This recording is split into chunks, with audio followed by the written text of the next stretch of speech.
Picture a product so profitable it mints income without stamping a single physical good, so unseen that most people buy it daily without noticing. That product is debt. And debt is no neutral widget on a bank's shelf. It has been engineered, refined, and marketed into the most lucrative product in human history. It has armed kings, fueled wars, toppled empires, shackled nations, and quietly siphoned the earnings of ordinary families. Ask where it came from, who refined it, and why it dominates our financial life, and most people have no answer. The story of debt is not only an economic chronicle, it is the story of money and of power itself. At its core, debt is a promise. Take resources today, repay tomorrow. Yet hidden inside, the promise is the device that converts time into profit interest. Charge interest, and tomorrow becomes a revenue stream. Civilizations have argued about this mechanism for millennia. Ancient Mesopotamians etched obligations on clay, and then from time to time, wiped them away in sweeping jubilees, because rulers learned the hard way that when too many citizens were chained to creditors, fields lay fallow, soldiers deserted, and social order cracked. The Hebrew tradition formalized the reset in Scripture, periodic release from debts so that bondage would not harden into destiny. The intuition was clear. Unchecked debt enslaves. By the way, if you love money, subscribe to the channel and give it a like. Now, let's continue, move forward, and watch the elite response evolve from erasing debts to weaponizing them. Medieval Europe provides the pivot. The church condemned usury excessive interest, but merchants and moneylenders threaded legal needles. They disguised loans as trade agreements, created bills of exchange, and nested interest inside fees and foreign exchange spreads. City-states experimented with municipal bonds and tax farms. By the Renaissance, banking dynasties such as the Medici and the Fugger families wielded more power with quills than dukes did with swords. They financed popes and princes, voyages and wars, and collected not only repayments but political leverage. Debt was evolving from a private arrangement into an engine of control. The decisive transformation arrived in the 17th century. Public debt. Fighting for independence, the Dutch Republic sold bonds widely to its own citizens. Investors received interest and could trade the bonds like property, turning obligations into assets. War was no longer capped by a king's bullion. It could be financed indefinitely by selling pieces of the future. England copied the playbook. The founding of the Bank of England in 1694 made national debt a standing institution. The state borrowed from a central bank that issued notes against those loans. Debt ceased to be an emergency bridge and became a permanent foundation of government finance. Profits soared. Lending to governments looked safest because rulers could tax to pay you back. Wars that once bankrupted monarchs could be waged for years. Each campaign widened empires and opened new markets, which justified fresh borrowing. A loop formed: more war, more debt, more profit for creditors. By the 18th and 19th centuries, the bond markets of London, Paris, Vienna, and Amsterdam beat like the world's financial heart. Fleets sailed, armies marched, and colonies were swapped on credit.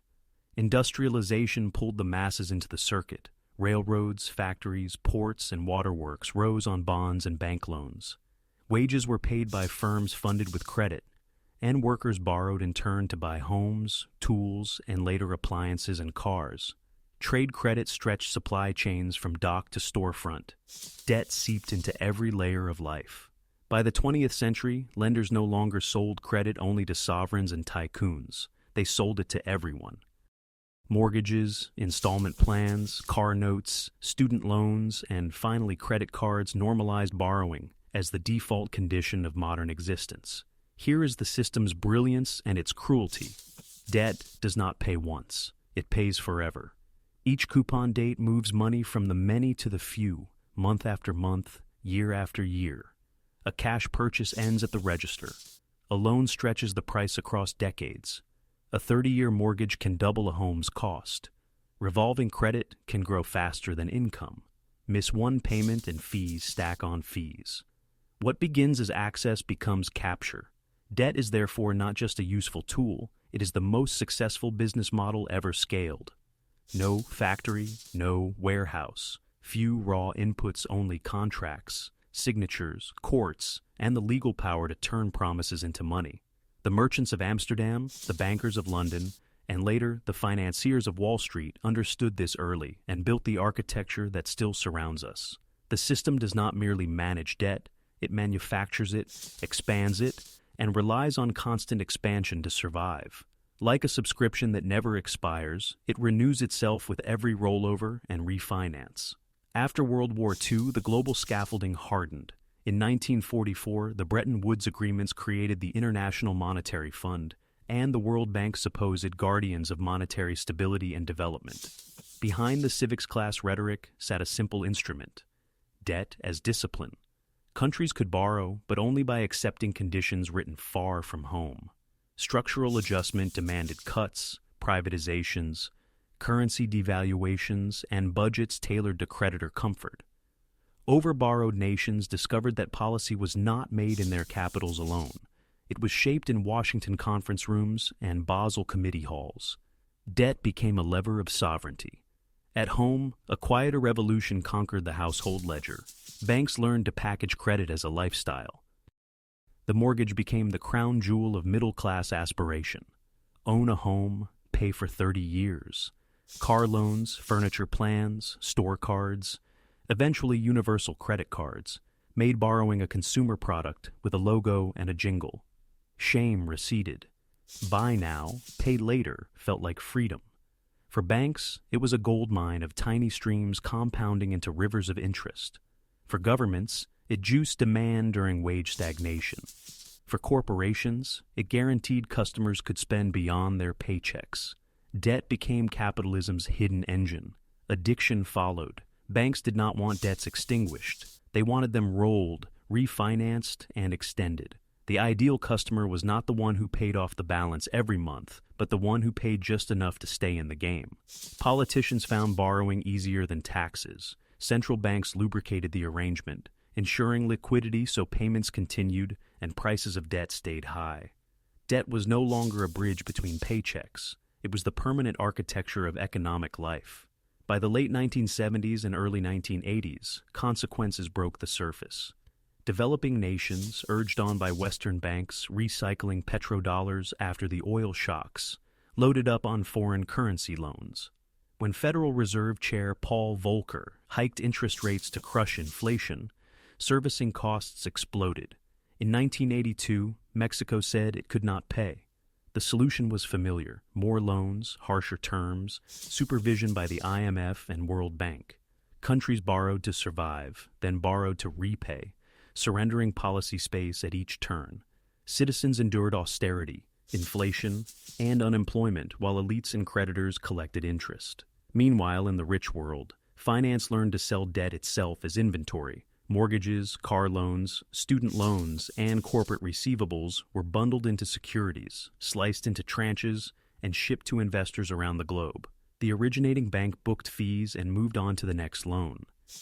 Risk was supposedly dispersed. In truth, it was obscured by complexity and optimistic models. Financialization had turned credit into the raw material of a trillion-dollar factory, complete with ratings, indices, and derivatives. The 2008 crisis was baked into that logic. Securitized mortgages, priced on the assumption that U.S. homeowners would not default together, imploded. Derivatives meant to spread risk multiplied it. When the chain snapped, the entire system shook. Governments rushed in, not to let big institutions fail, but to rescue the plumbing itself, revealing once more whom the edifice protected. Families lost homes and jobs. Banks received lifelines. And then the punchline. The cure for a debt crisis was more debt, supported by central banks pushing rates towards zero and buying bonds at historic scale. By the 2010s, debt was no longer merely profitable. It was indispensable. Governments financed deficits, corporations borrowed to buy back stock, households leaned on credit to maintain living standards. Remove the constant rollover, and the structure wobbled. Debt had become the product that props everything else up, issuable on demand, endlessly serviced, renewing itself like a subscription. The pandemic years only amplified the pattern. Emergency programs poured credit into every channel to prevent collapse, and the habit deepened. Ultra-low interest rates supercharged the habit. Cheap money encouraged everyone to borrow more. The world's accumulated obligations climbed into the hundreds of trillions, several times annual global output. Politicians celebrated GDP growth, neglecting to mention how much of it was time pulled forward. Inflation acted as a stealth tax, eroding wages while maintaining the face value of debts and the appearance of solvency. Households felt the squeeze in grocery aisles. Markets cheered as yields stayed tame. The profitability of the model only widened. Banks earned interest, plus fees from origination, servicing, refinancing, and collection. Investors traded sovereign bonds, arbitrage spreads, and bet on the fates of whole countries. Distressed debt funds profited from collapse itself, buying obligations for pennies and enforcing payments in court. Credit rating agencies, presented as neutral scorekeepers, decided who borrowed cheaply and who paid penalties. Debt ceased to be a mere product. It became a marketplace where promises are priced, traded, and mined for yield. This marketplace concentrates wealth. Each monthly payment is a transfer from debtor to creditor. Over decades, those tiny streams pool on the balance sheets of the largest institutions. Those with assets borrow cheaply to buy more assets, accelerating gains with leverage. Those without assets borrow expensively and tread water. Debt becomes a mirror that reflects class lines with clinical clarity. The compounding works like gravity, gentle at first, irresistible over time. Compound interest is the quiet amplifier. At 18%, a balance doubles in about 4 years. At 24%, closer to 3. Miss one payment and the mathematics accelerates. Penalties and penalty rates kick in. The calendar becomes an adversary. For a household, compounding means the future is pledged before it arrives. For the lender, time itself becomes inventory. Each day penciling a little more profit. Zoom in, and the same logic governs payday loans, rent-to-own contracts, and buy-now-pay-later apps. Algorithms target vulnerability with friendly interfaces and soft colors. Small businesses juggle merchant cash advances that skim daily receipts. The pitch is access. The price is extraction. The branding says empowerment. The schedule says servitude. Even language is engineered. Flexible payments, zero down, interest-free for 6 months, followed by a trapdoor of retroactive charges. Public finance plays by its own rituals. Deficits are called stimulus in busts and investment in booms. Bond traders nod or frown. Yields rise or fall. Cabinets rewrite budgets. When interest costs climb, spending priorities shift, quietly from schools and clinics to debt service. When borrowing is cheap, appetites expand. A society's values are revealed in the line labeled net interest.